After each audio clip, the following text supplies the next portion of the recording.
Alright guys, welcome back to another G Auto Repair YouTube video. Today we're working on a 2019 Lexus UX200.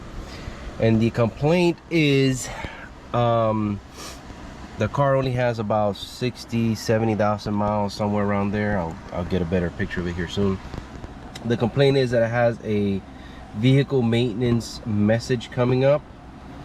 Let me start the vehicle real quick, let you guys see that. Let it do its thing. Okay, there it is right there. Engine maintenance required. Visit your dealer. Hope you guys can see that very well. Right there. Car doesn't even have 50,000 miles. I've seen this problem before. It looks a lot like, let me turn it off. I don't want the engine to heat up any more than it has to. It's a lot similar to the maintenance reminder light, but when you try to clear it, it doesn't do anything. It stays popping up. And no check engine light.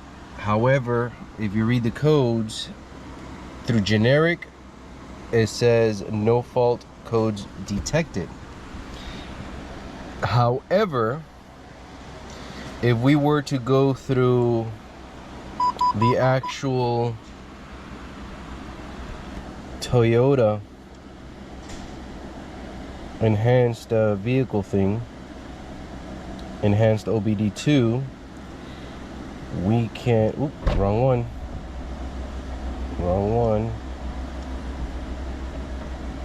we can see Lexus. There we go.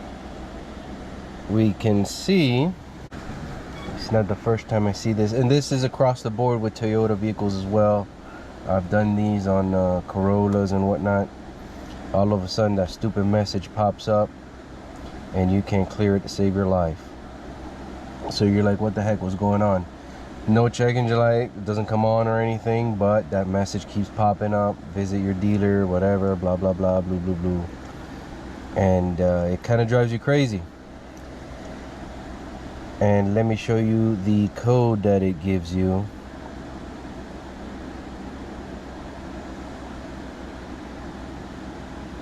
Any second now. Here we go. Here we go. All right, P2681. Engine coolant bypass valve circuit short to battery or open. See? Generic OBD, if you have a simple code reader, you're not going to get anything out of it.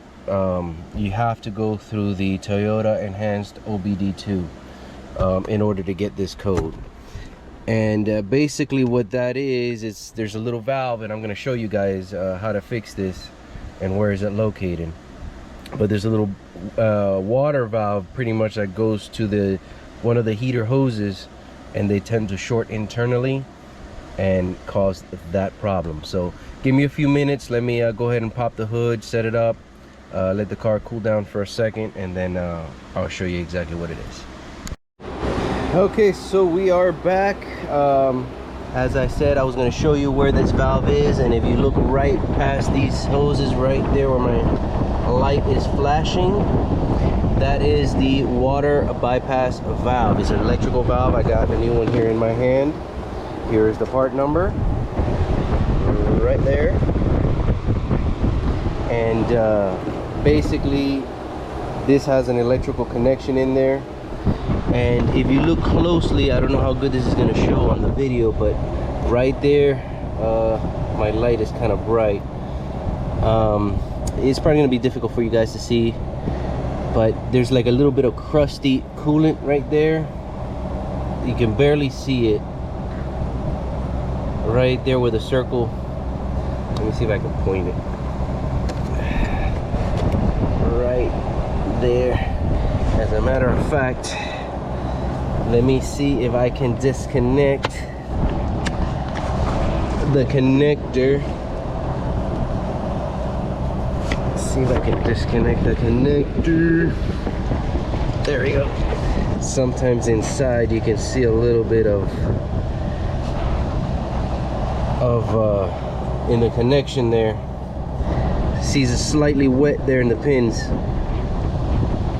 right there, and it's kind of hard to see with it installed, but down in there I see a little bit of moisture, and it's very little.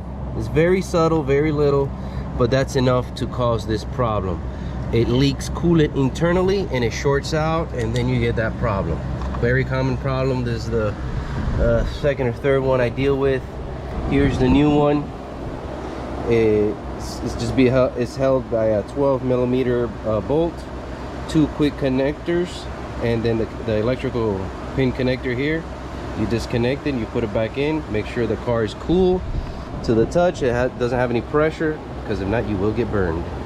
So let me go ahead and tinker with this. It's going to be difficult for me to do it holding the camera, and it's in a really bad spot, so you guys are not going to be able to see much. So when I get the old one out, I'm going to show you what I was talking about in the connector with the leakage and stuff. So stay tuned. Okay, so we replaced the valve. There's the new one installed. The way we remove those little white, the quick connect, you gotta pull on the tangs, the little white tangs. They got a little ear. You gotta pull those out and then remove the quick connect. However, it does become difficult because the O-rings get stuck in there. You can't twist it because it actually goes into a position here where it kind of prevents you from being able to twist the line to break the seal free. What I was talking about earlier was in there, and I know these cameras aren't good for close-up, but there's very little moisture in there. At the bottom of the pin there, you can see like a little black crusty right there. I did my best, and when I pulled it out, I didn't get the whole thing wet, but you know, it's kind of impossible to do when you're dealing with a coolant line. But in there, that's where the issue is. It leaks internally and then it shorts out. Once you remove this, I don't drain the coolant. I just make sure that it's not hot, not pressurized, and you have a minimal coolant loss. Literally maybe a cup of coolant at that. Nothing major. So don't worry about losing the coolant or anything like that. So now what we do is we come back over here.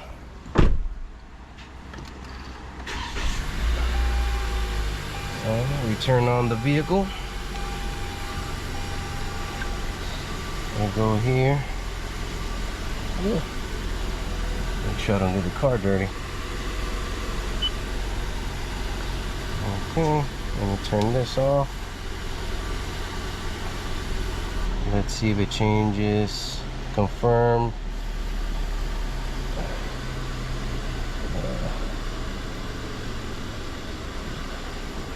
I got the hood open, so I don't think that message is going to come up. But anyways, now we can erase. Yeah, won't matter.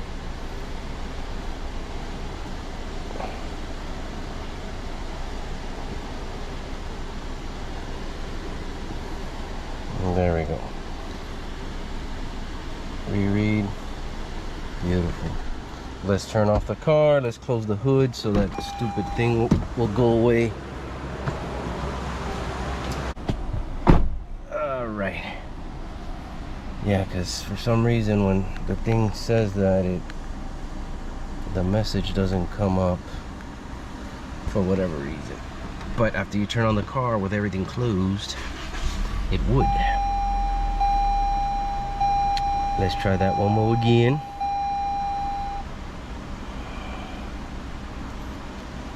And there we got. Beautiful. Message went away, and that should be that. So there you have it. That's how you fix that. Problem has been fixed. That takes care of that. That stupid little valve, that's what causes that problem. Not a terrible fix, but it's more of a nuisance than anything else. So everything seems to be working fine. Perfect. I hope you guys enjoyed this video. I hope this helped out if you have a similar problem with your Lexus or Toyota. Like, subscribe, and ring the bell to get notifications on future videos. Thanks for the support you give this channel, and as always, we'll catch you on the next channel. or the next video I should say. Ciao.